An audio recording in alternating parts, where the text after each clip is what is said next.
السلام علیکم ورحمۃ اللہ وبرکاتہ۔ اعوذ باللہ من الشیطان الرجیم، بسم اللہ الرحمن الرحیم۔ فذکر فما انت بنعمت ربک بکاہن ولا مجنون،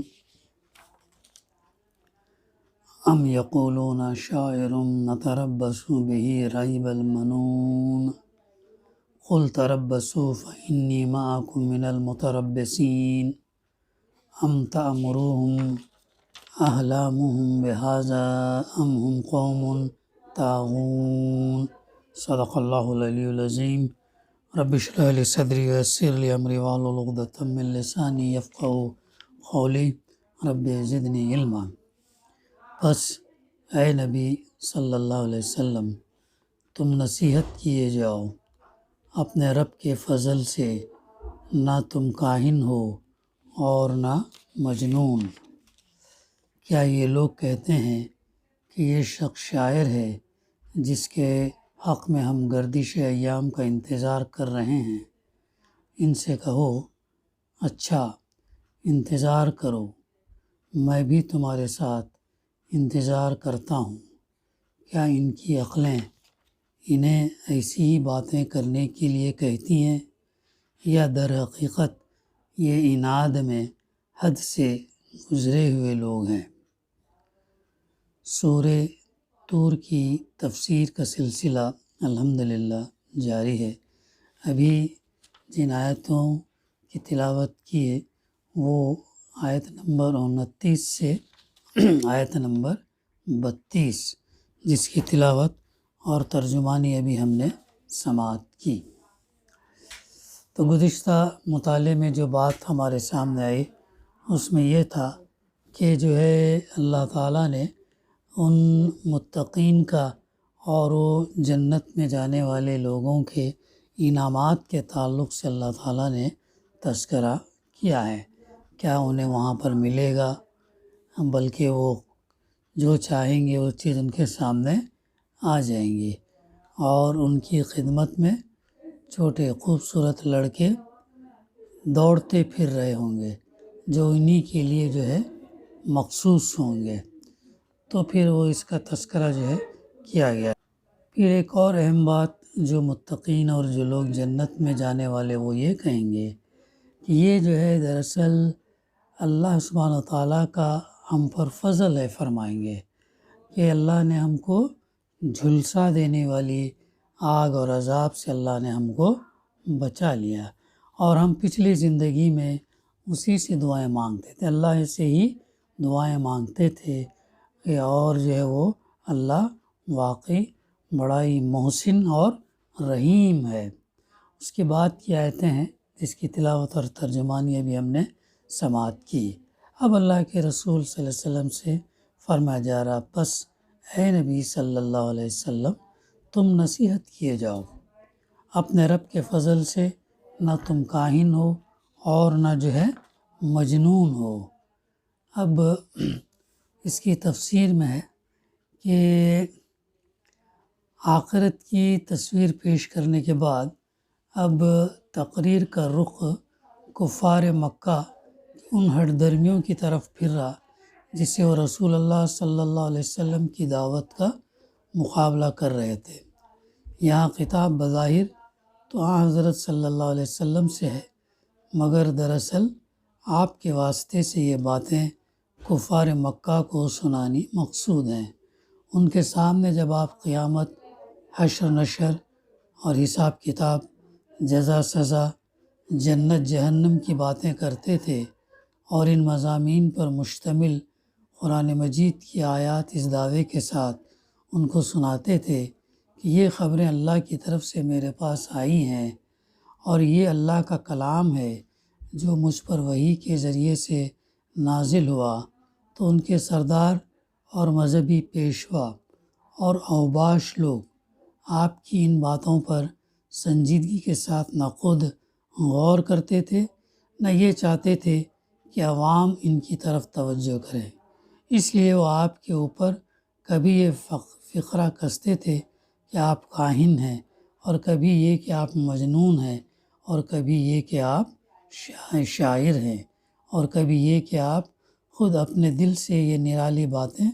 گھڑتے ہیں اور محض اپنا رنگ جمانے کے لیے انہیں اللہ کی نازل کردہ وحی کہہ کر پیش کرتے ہیں۔ ان کا خیال یہ تھا کہ اس طرح کے فقرے کس کر وہ لوگوں کو آپ کی طرف سے بدگمان کر دیں گے اور آپ کی ساری باتیں ہوا میں اڑ جائیں گی۔ اس پر فرمایا جا رہا کہ اے نبی صلی اللہ علیہ وسلم، واقعی حقیقت تو وہی کچھ ہے جو سورہ کے آغاز سے یہاں تک بیان کی گئی ہے۔ اب اگر یہ لوگ ان باتوں پر تمہیں کاہن یا مجنون کہتے ہیں تو پرواہ نہ کرو اور بندگان خدا کو غفلت سے چونکانے اور حقیقت سے خبردار کرنے کا کام کرتے چلے جاؤ، کیونکہ اللہ کے فضل سے نہ تم کاہن ہو اور نہ مجنون ہو۔ یہ ہے وہ بڑی اہم بات جو اللہ کے رسول صلی اللہ علیہ وسلم سے فرمائی گئی کہ آپ جو نصیحت اور آپ جو یہ پیغام ان تک پہنچانے کا کر رہے ہیں وہ کرتے چلے جائیں، کیونکہ اللہ کے فضل سے وہ جو باتیں بنا رہے ہیں وہ آپ کے اندر نہیں ہیں۔ کاہن دراصل عربی زبان میں جوتشی یا غیب گو اور سیانے کے معنی میں بولا جاتا۔ زمانے جاہلیت میں ایک مستقل پیشہ تھا۔ کاہنوں کا دعویٰ تھا اور ان کے بارے میں ضعیف الاعتقاد لوگ بھی یہ سمجھتے تھے کہ وہ ستارہ شناس ہیں، یہ ارواح اور شیاطین اور جنوں سے ان کا خاص تعلق ہے، جس کی بدولت وہ غیب کی خبریں معلوم کر سکتے ہیں۔ کوئی چیز کھوئی جائے تو بتا سکتے ہیں کہ وہ کہاں پڑی ہوئی ہے، کسی کے یہاں چوری ہو جائے تو بتا سکتے ہیں کہ چور کون ہے، کوئی اپنی قسمت پوچھے تو بتا سکتے ہیں کہ اس کی قسمت میں کیا لکھا ہے۔ انہی اغراض کے لیے لوگ ان کے پاس جاتے تھے اور وہ کچھ نظر نیاز لے کر انہیں غیب کی باتیں بتایا کرتے تھے۔ وہ خود بھی بس اوقات بستیوں میں آواز لگاتے پھرتے تھے تاکہ لوگ ان کی طرف رجوع کریں۔ ان کی ایک خاص وضع قطع ہوتی تھی جس سے وہ الگ پہچانے جاتے تھے۔ ان کی زبان بھی عام بول چال سے مختلف ہوتی تھی۔ وہ جو ہے وہ مخفع اور مصبح فقر خاص لہجے میں ذرا ترنم کے ساتھ بولتے تھے اور بالعموم ایسے گول مول فقرے استعمال کرتے تھے جن سے ہر شخص اپنے مطلب کی بات نکال لے۔ قریش کے سرداروں نے عوام کو فریب دینے کے لیے رسول اللہ صلی اللہ علیہ وسلم پر کاہن ہونے کا الزام صرف اس بنا پر لگا دیا کہ آپ ان حقائق کی خبر دے رہے تھے جو لوگوں کی نگاہ سے پوشیدہ ہیں، اور آپ کا دعویٰ یہ تھا کہ اللہ کی طرف سے ایک فرشتہ آ کر آپ پر وحی نازل کرتا ہے، اور اللہ کا جو کلام آپ پیش کر رہے تھے وہ بھی مخفع تھا، لیکن عرب میں کوئی شخص بھی ان کے اس الزام سے دھوکہ نہ کھا سکتا تھا، اس لیے کہ کاہنوں کے پیشے اور ان کی وضع قطع اور ان کی زبان اور ان کے کاروبار سے کوئی بھی ناواقف نہ تھا۔ سب جانتے تھے کہ وہ کیا کام کرتے ہیں، کس مقصد کے لیے لوگ ان کے پاس جاتے ہیں، کیا باتیں وہ ان کو بتاتے ہیں،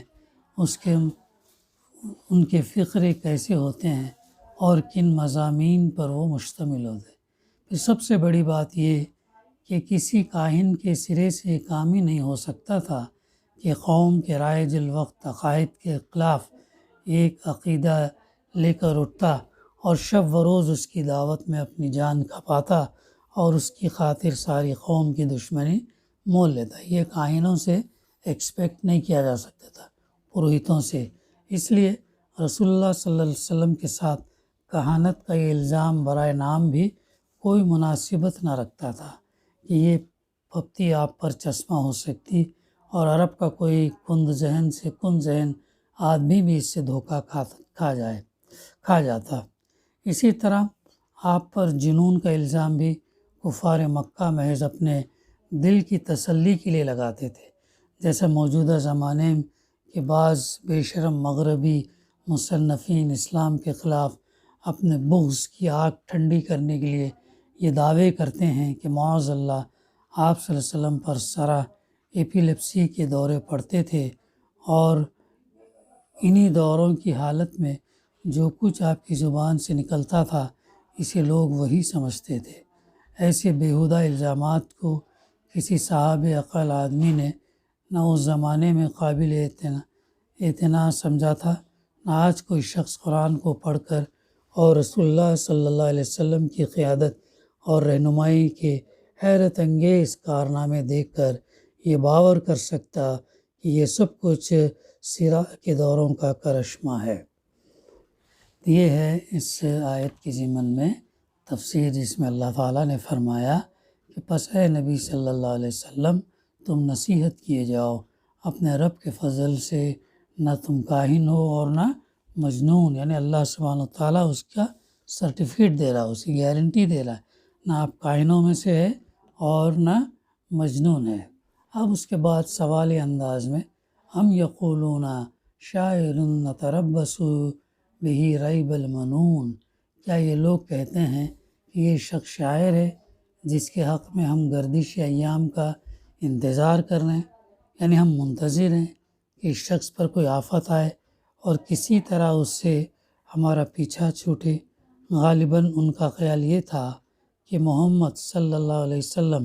چونکہ ہمارے معبودوں کی مخالفت اور ان کی کرامات کا انکار کرتے ہیں، اس لیے یا تو معاذ اللہ ان پر ہمارے کسی معبود کی مار پڑے گی، یا کوئی دل چلا ان کی یہ باتیں سن کر آپ سے باہر ہو جائے گا اور انہیں قتل کر دے گا۔ یہ وہ لوگ جو وہ امید لگائے رہے تھے۔ تو آگے فرمایا جا رہا قل، ان سے کہو تربصوا فإنی معکم من المتربصین، کہ اچھا انتظار کرو، میں بھی تمہارے ساتھ انتظار کرتا ہوں۔ اس کے دو مطلب ہو سکتے ہیں، ایک یہ کہ میں بھی دیکھتا ہوں کہ تمہاری یہ آرزو پوری ہوتی ہے یا نہیں، اور دوسری یہ کہ میں بھی منتظر ہوں کہ شامت میری آتی ہے یا جو ہے تمہاری آتی ہے۔ پھر آگے فرمایا جا رہا ام تأمرهم احلامهم بہذا ام هم قوم طاغون، یعنی کیا ان کی عقلیں انہیں ایسی ہی باتیں کرنے کے لیے کہتی ہیں، یا در حقیقت یہ اناد میں حد سے گزرے ہوئے لوگ ہیں۔ یعنی ان دو فقروں میں مخالفین کی ساری پروپیگنڈا کی ہوا نکال کر انہیں بالکل بے نقاب کر دیا گیا ہے۔ استدلال کا خلاصہ یہ ہے کہ یہ قریش کے سردار اور مشائخ بڑے عقل مند بنے پھرتے ہیں، مگر کیا ان کی عقل یہی کہتی ہے کہ جو شخص شاعر نہیں ہے اسے شاعر کہو، جسے ساری قوم ایک دانا آدمی کی حیثیت سے جانتی ہے اسے مجنون کہو، اور جس شخص کا کہانت سے کوئی دور دراز کا تعلق بھی نہیں اسے خواہ مخواہ کاہن قرار دو۔ پھر اگر عقل ہی کی بنا پر یہ لوگ حکم لگاتے تو کوئی ایک حکم لگاتے، بہت سے متضاد حکم تو ایک ساتھ نہیں لگا سکتے تھے۔ ایک شخص آخر بیک وقت شاعر، مجنون، کاہن کیسے ہو سکتا؟ وہ مجنون ہے تو نہ کاہن ہو سکتا نہ شاعر، کاہن ہے تو شاعر نہیں ہو سکتا، اور شاعر ہے تو کاہن نہیں ہو سکتا، کیونکہ شعر کی زبان اور اس کے موضوعات بحث الگ ہوتے ہیں، اور کہانت کی زبان اور اس کے مضامین الگ ہوتے ہیں۔ ایک ہی کلام کو بیک وقت شعر بھی کہنا اور کہانت بھی قرار دینا کسی ایسے آدمی کا کام نہیں ہو سکتا جو شعر اور کہانت کا فرق جانتا ہو۔ بس یہ بالکل کھلی ہوئی بات ہے کہ محمد صلی اللہ علیہ وسلم کی مخالفت میں یہ متضاد باتیں عقل سے نہیں بلکہ سراسر ضد اور ہٹ درمی سے کی جا رہے ہیں، اور قوم کی یہ بڑے بڑے سردار عناد کے جوش میں اندھے ہو کر محض بے سر و پا الزامات لگا رہے ہیں جنہیں کوئی سنجیدہ انسان قابل اتنا نہیں سمجھ سکتا۔ تو یہ ہے اس کی تفسیر کہ یہ در حقیقت یہ اناد میں حد سے گزرے ہوئے ہیں، دشمنی میں حد سے تجاوز کیے ہوئے ہیں، کہ کس بنیاد پر؟ اپنی انا، ہٹ درمی، ضد، مخالفت، باپ دادا کے رواجوں پر چلنا، نفس خواہشات نفس پر عمل کرنا، یہ لوگوں کا ایک کیریکٹر تھا، جہاں پر یہ بتایا گیا کہ ایسے یہ لوگوں کے جو حربے تھے۔